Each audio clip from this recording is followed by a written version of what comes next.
Assalamu alaikum wa rahmatullahi ta'ala wa barakatuh. Bonjour tout le monde. Toujours avec la dérivation et étude de fonctions. Donc avec la dernière paragraphe de cette leçon, il s'agit des éléments de symétrie d'une courbe. Donc on va parler dans cette paragraphe d'un axe de symétrie et d'un centre de symétrie d'une courbe. Donc commençons par la définition.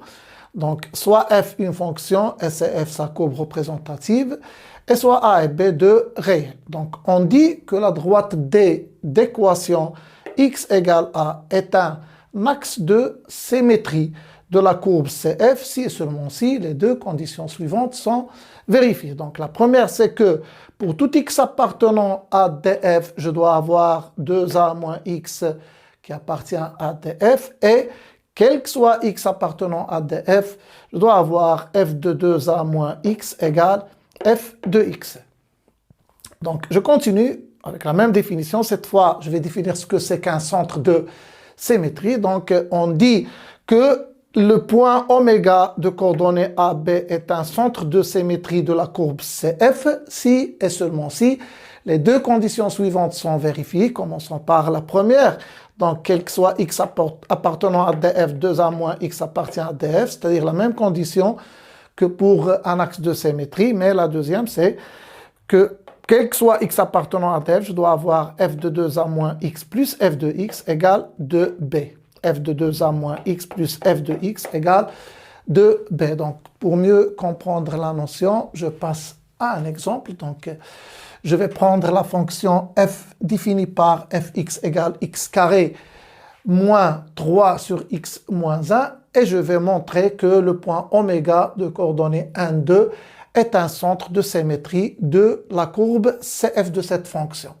Bon, j'ai besoin de déterminer tout d'abord le domaine de définition. Donc, x appartient à df si seulement si la condition d'existence c'est que x moins 1 doit être différente de 0, soit disant que x est différent de 1. Donc, je peux dire que df, c'est r moins le singleton 1, c'est-à-dire moins l'infini 1 ouvert, union 1 plus l'infini.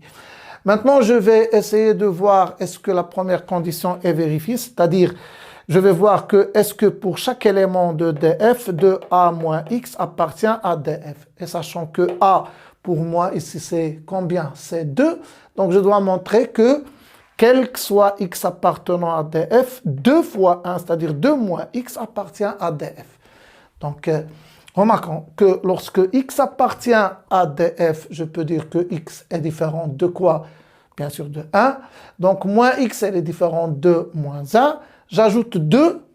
Donc, ça va donner 2 moins x différent de 2 moins 1 qui est égal à 1. Et lorsqu'un élément est différent de 1, c'est qu'il appartient à df. Donc, je peux dire que 2 moins x, puisqu'il est différent de 1, donc il appartient à df. Et donc, j'ai montré que, quel que soit x appartenant à df, 2a moins x, c'est-à-dire 2 moins x, appartient à df. C'est-à-dire la première condition est bien vérifiée. Donc, il me suffit maintenant de montrer que pour tout x appartenant à df, f de 2a moins x plus f de x égale à 2b. Ça veut dire quoi? Ça veut dire que f de 2 fois 1, c'est-à-dire de 2 moins x, plus f de x égale 2 fois b.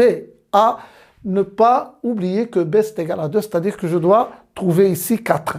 Donc, essayons de calculer cette somme et voir est-ce que ça va donner 4.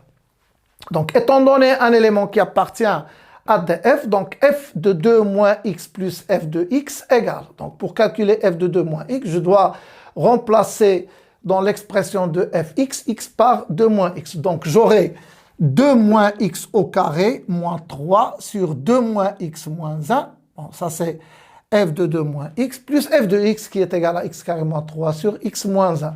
Donc, je vais juste développer ici. Ça va donner, donc c'est une identité remarquable. Donc, ça va donner 4 moins 2 fois x, donc 4x, plus x carré moins 3 sur, ici 2 moins 1, c'est 1 moins x. Et fx, l'expression ne change pas, c'est toujours x carré moins 3 sur x moins 1.